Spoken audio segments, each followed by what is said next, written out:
When I was a young boy, I had visions of fame, and they were wild and they were free, and they were blessed with my name. And then I grew older, and I saw what's to see, that the world is full of pain, and my dreams they left me.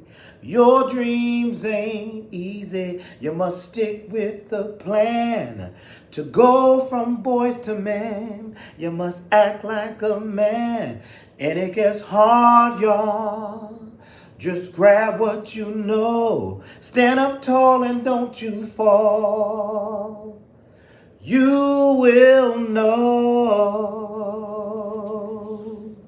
You will know. What's up, y'all? This is Ty. How you doing? I am here to review Season 4, Episode 7 of The Chi, and the episode is titled Black Messiah, and that song was featured on this episode, and y'all remember that. I remember that. For some of you youngsters, that song came out. The Black Men United did that back in the 90s. That was so cool. So it was so refreshing hearing that tonight, and that montage that they did with the people helping each other in the community in the episode tonight on The Chi. And I thought that was really good. That song, when that song came on, I was like, yeah, I remember this. But anyway, how y'all doing? I'm back. I was on a little vacation in Miami. Yeah, I had a good time. Y'all look at my souvenir that I brought back. Listen, this is water tonight. This is water. But let me tell you, when I was in Miami, I was throwing them back. No, I'm joking. When I was in Miami, it was water as well. But enough of that. Enough of that. That's not what you're here for. You are here for my review of The Chi, Episode 7, Season 4. So let's get right down to it. The episode starts off with Keisha saying she wants to keep her baby. She's keeping the child. Now, I'm kind of in agreement with Nina, her mom, who's like, listen, I get how you feel, but what about when this child starts looking like his daddy? And this may trigger you because unfortunately she got pregnant by her kidnapper. So I kind of understood that, and I'm thinking she's so young and you got so much promise. Maybe you should give this child to the lady. You should give it to the lady that Tabitha Brown was playing in the last episode. You should give it to her. But I understand where she's coming from. She's like, listen, this is my child. I want to keep the child, whatever.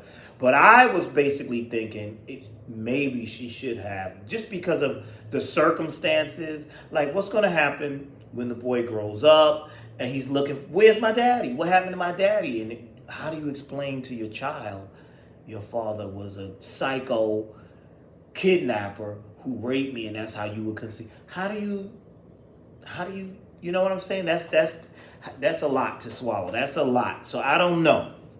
But anyway, we see in this episode as it progresses that they have a baby shower, but not quite, because Keisha don't want to call it a baby shower. And Jada comes over, Emmett comes over, Tiffany, and they're giving her gifts. And it was a nice little conversation. And I thought the conversation between Keisha and her mom was cool. And then I liked it at the table when they were deciding, to asking her, what are you going to decide to name the baby? When are you going to name this baby? And she was like, it has to be something, special, something that can pass down on a legacy and things like that. Meanwhile, while she's going through this, Kevin is over here depressed.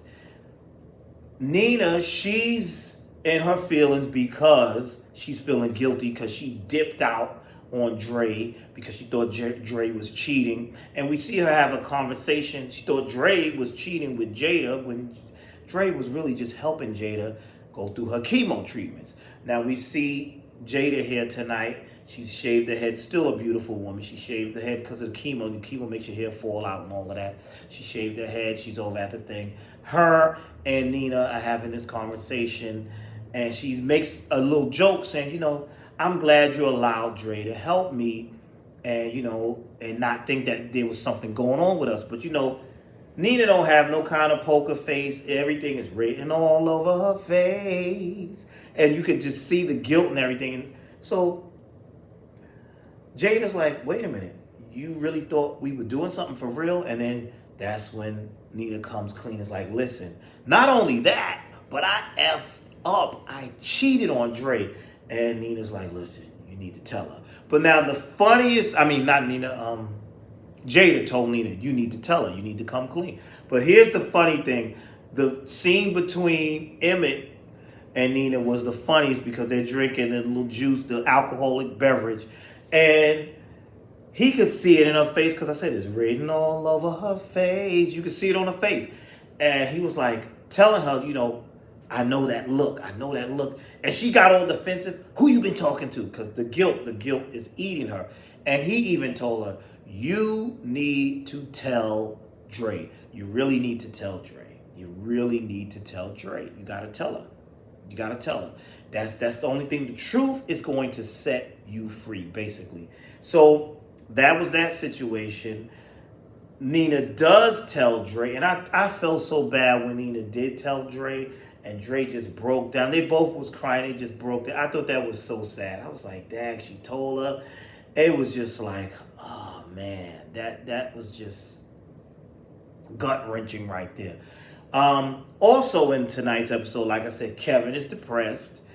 We see Nina say to him, oh, you walking around here moping around because your friend, your girlfriend left you for your friend? And she's like, look, you got to get over that. You can't be invested into these girls. You got to invest in your future and all that. And then we see Kevin venture off. He's going to get in line for a video game that he wants to purchase. And, you know, he's sitting in that line. I was annoyed just watching him sit in that line because I hate lines. And I've never done those waiting. I hate lines. Thank God for Amazon and online shopping and all that. I can't stand lines. But anyway, as he's in this line, he meets this young lady who actually gets the video game. Is that the same girl that he bumped into in the last episode? Somebody let me know. Anyway, he meets this young lady. They hit it off, so I'm, as so to speak. And he says, well, can I come with you? Because she got a copy of the game.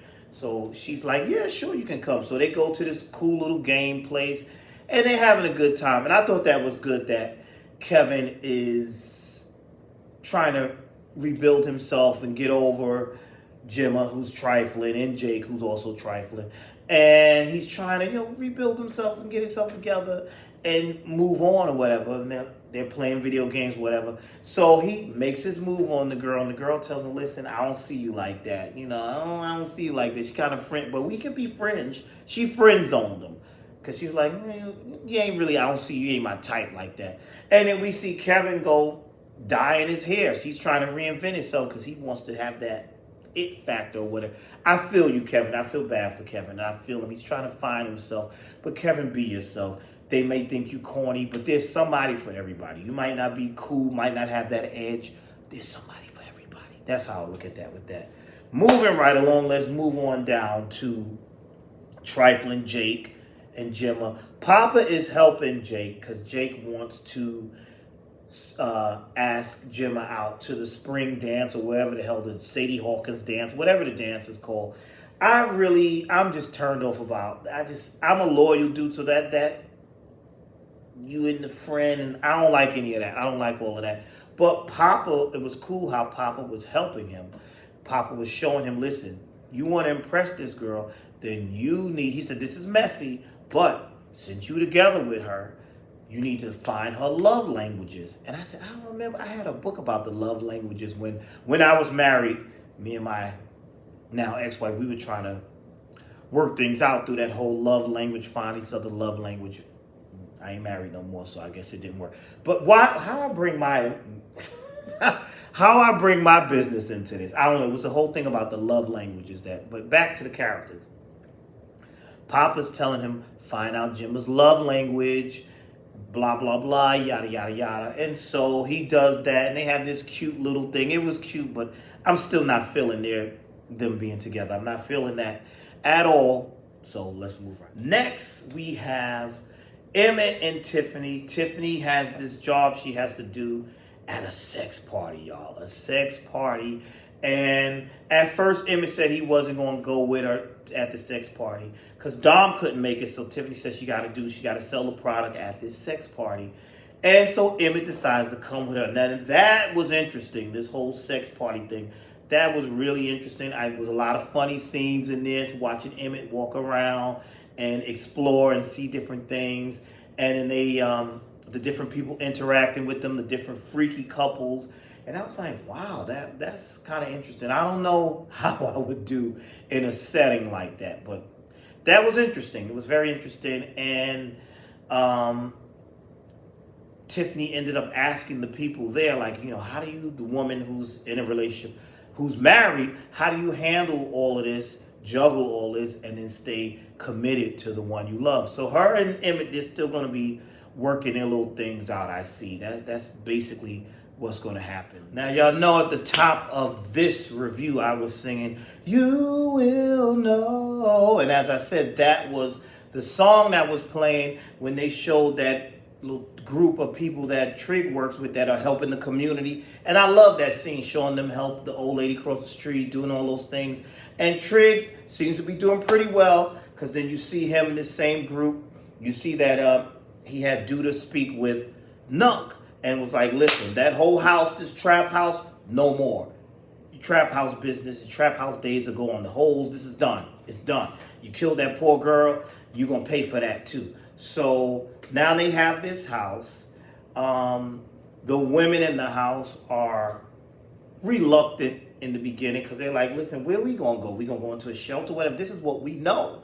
What are you doing? They weren't really feeling this whole thing with Imani and Trig and all that. They wasn't feeling all that. They was not feeling that at first. But then, whoa, you see that light, man? Whoa, but then they said, wait a minute, maybe they don't have to leave the trap house / whole house. We could turn it into something else. We could make it nice. And remember, the young lady who was killed, her name was Trinity, and they went to a room that used to be hers, and Imani got all emotional, and that's when they came up with the, we can call this place Trinity House. So it went from the trap house to Trinity House. So that was nice. They're cleaning this up, and this community stuff seems to be working. But not so fast. Remember the dude Jamal, who I think his name is Jamal, that Trig was helping, who had that whole domestic situation with his girlfriend, and she's a OnlyFans content creator, and he wasn't feeling that, and they always arguing. So they get into a tussle. When Trig gets there, Jamal's face is bloody or whatever, scarred or whatever. He's fighting the young lady's brother. The brother's like, you put your hands on my sister. So that Trig breaks that up, trying to get everybody out. So it appeared that, okay, this is working. Things are going good. But then he takes the guy outside. But then the girlfriend and the brother come outside. And then Jamal and the guy continue to trade words. And then her brother pulls out a gun. And Trig, being the hero here, decides he's going to try to stop him, and he disarmed him. The gun falls to the ground.